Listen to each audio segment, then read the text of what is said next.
সব সময় আল্লাহর কাছে এই দোয়াটা যেন আমরা করি, আল্লাহ কিয়ামতের দিন তুমি আমার হিসাব নিও না,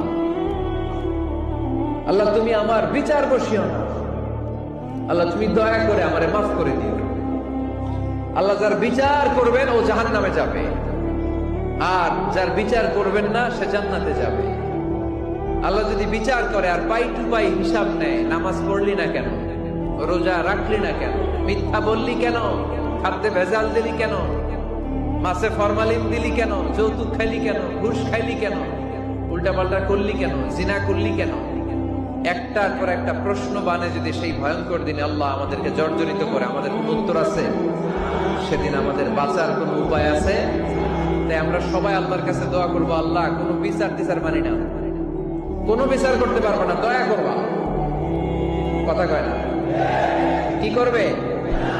এবার আওয়াজ করে বলেন, বিচার চান না দয়া চান?